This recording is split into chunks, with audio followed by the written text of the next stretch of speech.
A Imitação de Cristo, Tomás de Kempis. Livro 1. Capítulos de 1 a 10. Avisos úteis para a vida espiritual. Capítulo 1. Da imitação de Cristo e desprezo de todas as vaidades do mundo. Quem me segue não anda nas trevas, diz o Senhor.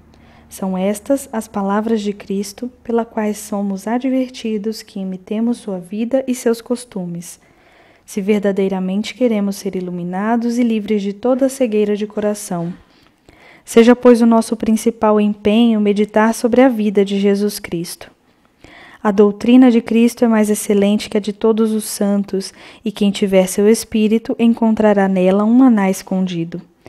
Sucede, porém, que muitos, embora ouçam frequentemente o Evangelho, sentem nele pouco enlevo. É que não possuem o Espírito de Cristo.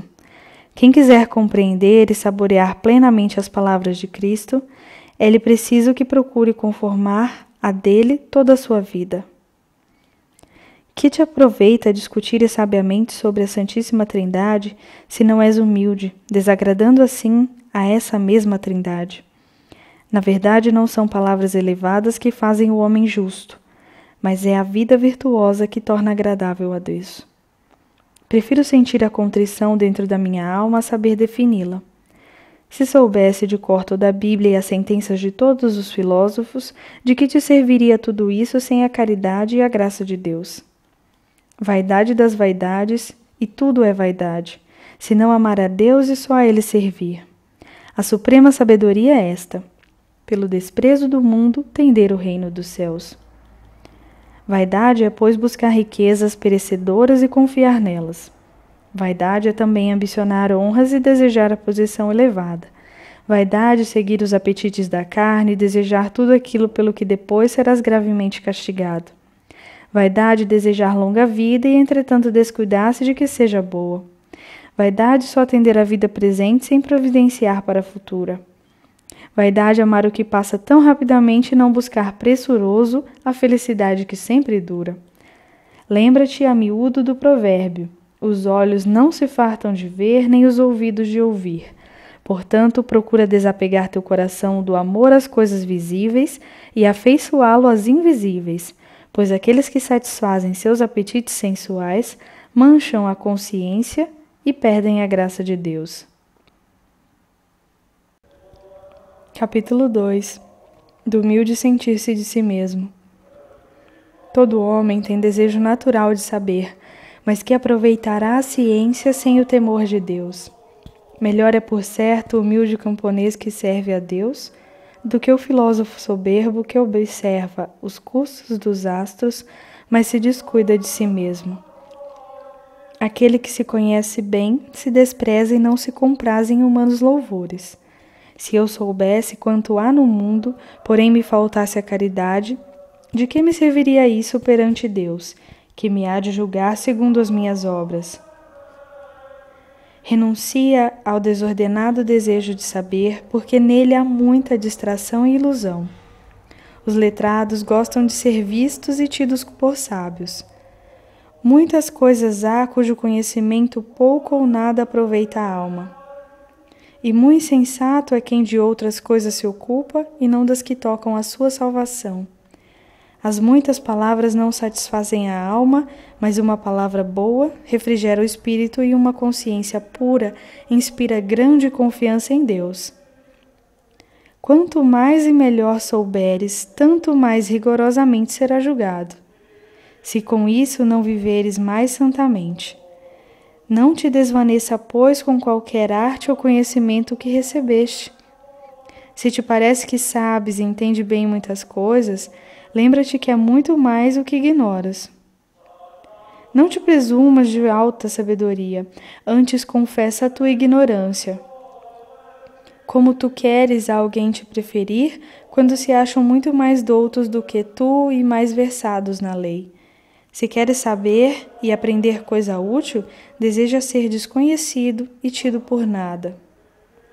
Não há melhor e mais útil estudo que se conhecer perfeitamente e desprezar-se a si mesmo, ter-se por nada e pensar sempre bem e favoravelmente dos outros. Prova é de grande sabedoria e perfeição. Ainda quando vejas alguém pecar publicamente ou cometer faltas graves, nem por isso te deves julgar melhor, pois não sabes quanto tempo poderás perseverar no bem. Nós todos somos fracos, mas a ninguém deves considerar mais fraco que a ti mesmo. Capítulo 3. Nos ensinamentos da verdade.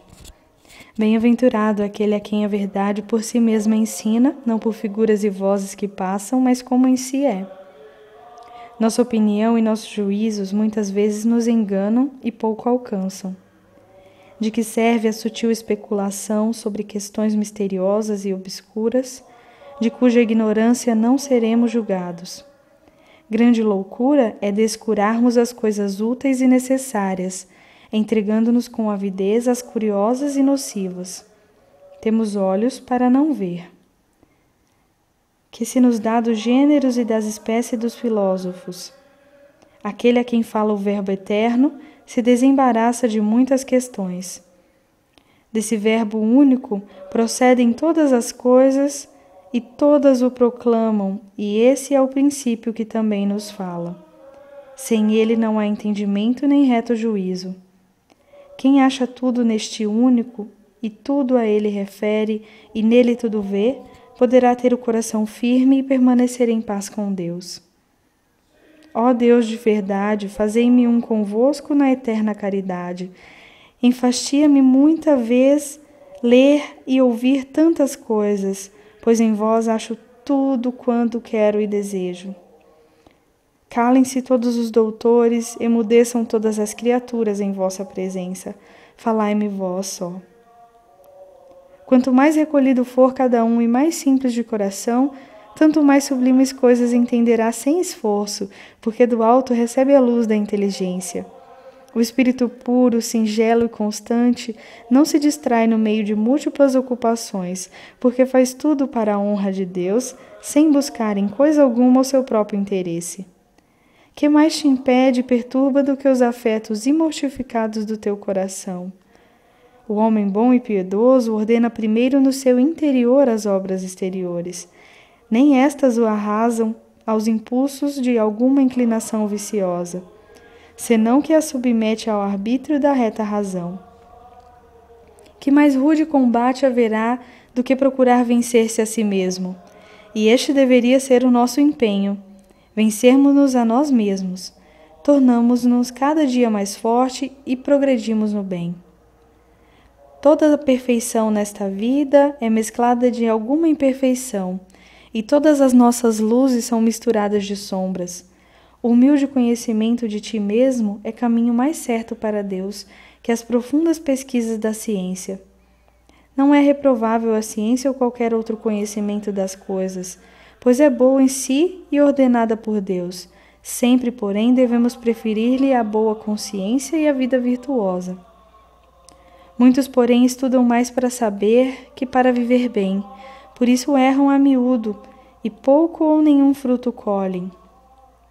Ah, se se empregasse tanta diligência em estipar vícios e implantar virtudes, como em ventilar questões, não haveria tantos males e escândalos no povo, nem tanta relaxação dos claustros. De certo, no dia do juízo, não se nos perguntará o que lemos, mas o que fizemos. Nem quão bem temos falado, mas quão honestamente temos vivido. Dize-me, onde estão agora todos aqueles senhores e mestres que bem conheceste, quando viviam e floresciam nas escolas? Já outros possuem suas probendas, e nem sei se porventura deles se lembram. Em vida pareciam valer alguma coisa, e hoje ninguém deles fala. Oh, como passa depressa a glória do mundo! Oxalá a sua vida tenha correspondido à sua ciência, porque destarte terão lido e estudado com fruto. Quantos neste mundo descuidados do serviço de Deus se perdem por uma ciência vã, e porque antes querem ser grandes que humildes, se esvaecem em seus pensamentos. Verdadeiramente grande é aquele que os seus olhos é pequeno e avalia em nada as maiores honras. Verdadeiramente prudente é quem considera como lodo tudo o que é terreno, para ganhar a Cristo.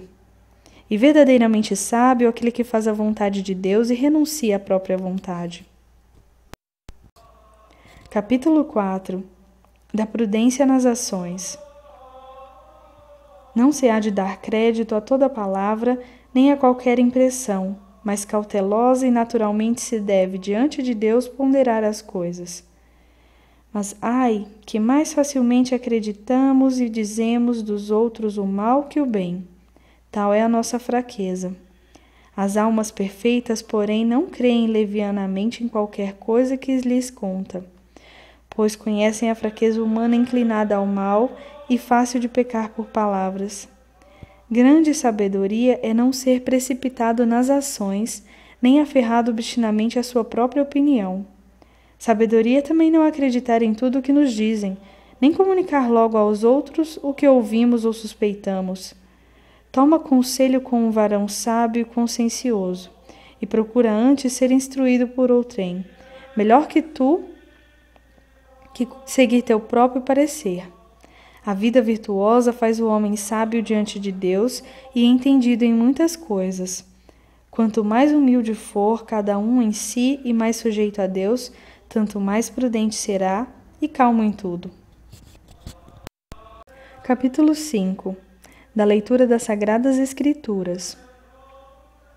Nas Sagradas Escrituras devemos buscar a verdade e não a eloquência. Todo livro sagrado deve ser lido com o mesmo espírito que o ditou. Nas Escrituras devemos antes buscar nosso proveito que a sutileza da linguagem. Tão grata nos deve ser a leitura dos livros simples e piedosos como a dos sublimes e profundos. Não te mova a autoridade do escritor, se é ou não de grandes conhecimentos literários, ao contrário, lê com puro amor e verdade. Não procure saber quem o disse, mas considera o que se diz. Os homens passam, mas a verdade do Senhor permanece eternamente. De vários modos nos fala Deus, sem acepção de pessoa. A nossa curiosidade nos embaraça, muitas vezes na leitura das Escrituras, porque queremos compreender e discutir o que se devia passar singelamente. Se queres tirar proveito, lê com humildade, simplicidade e fé, sem cuidar jamais do renome de letrado. Pergunta de boa vontade e ouve calado as palavras dos santos. Nem te desagradem as sentenças dos velhos, porque eles não falam sem razão. Capítulo 6. Das afeições desordenadas. Todas as vezes que o homem deseja alguma coisa desordenadamente, torna-se logo inquieto. O soberbo e o avarento nunca sossegam. Entretanto, o pobre e o humilde de espírito vivem em muita paz. O homem que não é perfeitamente mortificado facilmente é tentado e vencido, até em coisas pequenas e insignificantes. O homem espiritual, ainda um tanto carnal e propenso à sensualidade, só a muito custo poderá desprender-se de todos os desejos terrenos. Daí a sua frequente tristeza quando dele se abstém e fácil irritação quando alguém o contraria. Se, porém, alcança o que desejava, sente logo o remorso da consciência, porque obedeceu à sua paixão, que nada vale para alcançar a paz que almejava. Em resistir, pois, às paixões, se acha a verdadeira paz no coração, e não em segui-las. Não há, portanto, paz no coração do homem carnal, nem no homem entregue às coisas exteriores, mas somente nos daquele que é fervoroso e espiritual. Capítulo 7. Como se deve fugir à vã esperança e presunção. Insensato é quem põe sua esperança nos homens ou nas criaturas. Não te envergonhes de servir ao trem por Jesus Cristo e ser tido como pobre neste mundo. Não confies em ti mesmo, mas põe em Deus a tua esperança. Faze de tua parte o que puderes, e Deus ajudará a tua boa vontade. Não confies em tua ciência nem na sagacidade de qualquer vivente, mas antes na graça de Deus que ajuda os humildes e abate os presunçosos. Se tem riquezas, não te glorie delas, nem dos amigos por serem poderosos, senão em Deus, que há tudo, e além de tudo deseja dar-se a si mesmo. Não te desvaneças com a airosidade ou formosura do teu corpo, que com pequena enfermidade se aquebranta e desfigura. Não te orgulhes da tua habilidade ou de teu talento, para que não desagrades a Deus, de quem é todo o bem natural que tiveres. Não te reputes melhor do que os outros, para não seres considerado pior por Deus, que conhece tudo o que há no homem. Não te ensoberbeças pelas boas obras, porque os juízos dos homens são muito diferentes dos de Deus, a quem não raro desagrada o que os homens apraz. Se em ti houver algum bem, pensa que ainda melhores são os outros, para assim te conservares na humildade. Nenhum mal te fará se te julgares inferior a todos, muito, porém, se a qualquer pessoa te preferires. De contínua paz goza o humilde no coração do soberbo. Porém, reina a inveja e ira sem conta.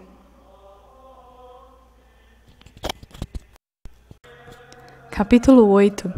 Como se deve evitar a excessiva familiaridade. Não abras teu coração a qualquer homem, mas trata de teus negócios com o sábio e temente a Deus. Com moços e estranhos conversa pouco. Não lisonjeis os ricos, nem busque aparecer muito na presença dos potentados. Busca a companhia dos humildes e simples, dos devotos e morigerados, e trata com eles de assuntos edificantes. Não tenhas familiaridade com mulher alguma, mas em geral encomenda a Deus todas as que são virtuosas. Procura intimidade com Deus apenas, e seus anjos, e foge dos seres conhecidos dos homens. Caridade se deve ter para com todos, mas não convém ter com todos a familiaridade.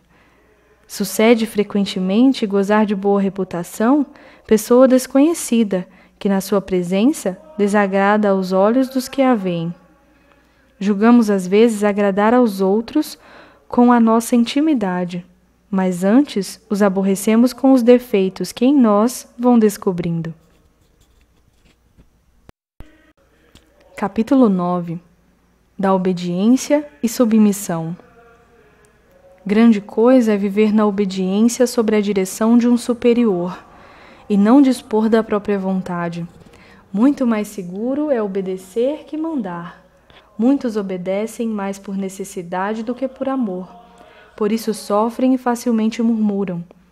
Esses não alcançarão a liberdade de espírito enquanto não se sujeitarem de todo o coração por amor de Deus. Anda por onde quiseres, não acharás descanso senão na humilde sujeição e obediência ao superior. A imaginação dos lugares e mudanças a muitos tem iludido. Verdade é que cada um gosta de seguir seu próprio parecer e mais se inclina àqueles que participam da sua opinião. Entretanto, se Deus está conosco, cumpre-nos às vezes renunciar ao nosso parecer por amor da paz. Quem é tão sábio que possa saber tudo completamente? Não confieis, pois, demasiadamente em teu próprio juízo, mas atende também, de boa mente, a dos demais. Se o teu parecer for bom e o deixares por amor de Deus, para seguires o de outrem, muito lucrarás com isso. Com efeito, muitas vezes ouvi falar que é mais seguro ouvir e tomar conselhos do que dá-lo. É bem possível que seja acertado o parecer de cada um, mas não querer ceder aos outros, quando a razão ou as circunstâncias o pedem, é sinal de soberba e obstinação. Capítulo 10. Como se devem evitar as conversas supérfluas. Evita, quando puderes, o bulício dos homens, porque muitos nos perturbam os negócios mundanos, ainda que quando tratados com reta intenção. Pois bem depressa somos manchados e cativos da vaidade. Quisera eu ter calado muitas vezes e não ter conversado com os homens. Por que razão, porém, nos atraem falas e conversas, se raras vezes voltamos ao silêncio sem dano da consciência? Gostamos tanto de falar porque pretendemos com essas conversações ser consolados um pelos outros e desejamos aliviar o coração fatigado por preocupações diversas. E ordinariamente sentimos prazer em falar e pensar, ora nas coisas que muito amamos e desejamos, ora nas que nos contrariam. Mas aí, muitas vezes é em vão e sem proveito, pois essa consolação exterior é muito prejudicial à consolação interior e divina. Cumpre, portanto, vigiar e orar, para que não passe o tempo ociosamente. Se for lícito e oportuno falar, seja de coisas edificantes. O mau costume e o descuido do nosso progresso espiritual concorrem para o desenfreamento da nossa língua. Ajudam muito, porém, ao aproveitamento espiritual os devotos colóquios sobre as coisas espirituais, mormente quando se associam em Deus pessoas que pensam e sentem do mesmo modo.